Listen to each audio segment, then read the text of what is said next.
and driving? After one of your friends gives you a dirty look? You're gonna wait till a cop gives you a warning? Or is it just gonna be when you realize finally that losing your license could maybe be losing your job? Or are you gonna have to run through a stop sign and Now just imagine that girl in the front seat is somebody that you love. 25,000 people die each year of alcohol-related accidents. That's 2,000 people per month, 500 people per week, 71 people per day, 3 people per hour, and that's 1 life lost every 20 minutes. I'm here today to persuade you that drinking and driving kills not only you, but several innocent lives.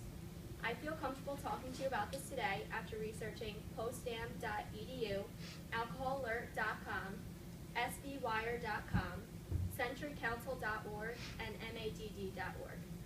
How many of you have ever gotten in the car after having a few drinks? Or at least know somebody who has? Well, I hope from today you'll learn that it's dangerous and deadly. First, I'm going to talk to you about some of the problems. According to postdam.edu, every single injury and death is totally preventable. The average blood alcohol contact is about 1.16 when the legal limit is 0.08, and that's for deadly accidents. Usually males aging 25 to 35 years old with a drug abuse record are more likely to get in accidents than women or anybody else.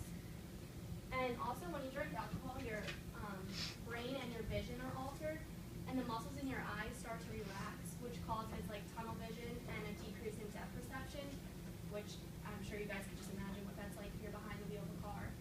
And your brain function, the normal triggers are altered, so your coordination, judgment, speech, and muscle control are also altered.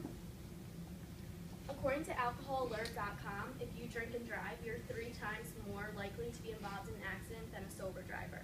And it's estimated that 3 out of every 10 Americans will be involved in an alcohol-related accident within their lifetime. There are many consequences that come with drinking and driving, and it only takes one time to kill yourself or to kill somebody else. And so many people think that since they've driven home from parties before, even 100 times and made it safely, that it can't happen and it won't happen, but that's not true. You can end up in jail with criminal records, which make it hard to get a job once you get out. You're definitely going to live with guilt and depression, and your insurance will definitely increase. Facts and statistics show that drinking and driving is not an accident. And now that you know some of the problems, let's go over the solutions.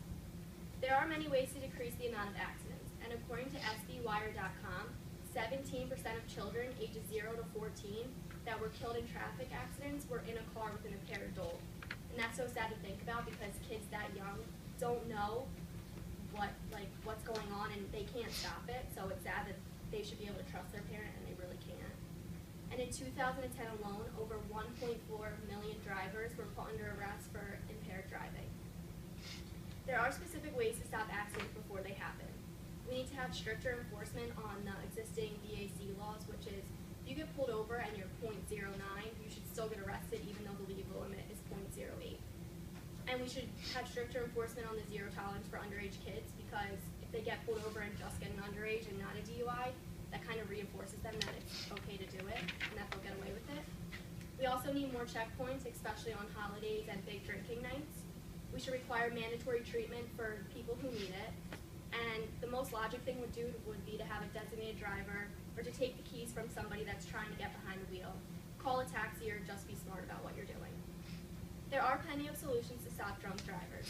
Now that you know some of the solutions, let's visualize.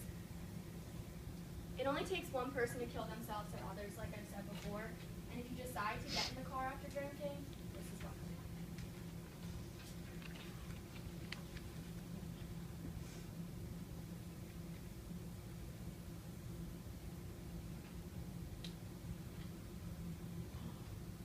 And according to centurycouncil.org, from 2010 to 2011, drunk driving casualties decreased by 26%, which is awesome, but I want everyone here to visualize if just everybody in this classroom said no to getting behind the wheel or stop somebody else, how much more that number could decrease.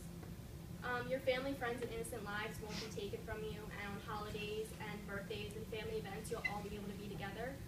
And mostly you'll be able to live a happier life, and you won't be risking your own life. We could stop drunk driving one person at a time.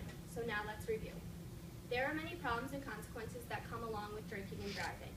Today talks about the facts, statistics, the ways to decrease the accidents, and ways that your lives will be better if we can put a stop to this problem. According to MADD.org, there are many ways for you to stop drunk driving.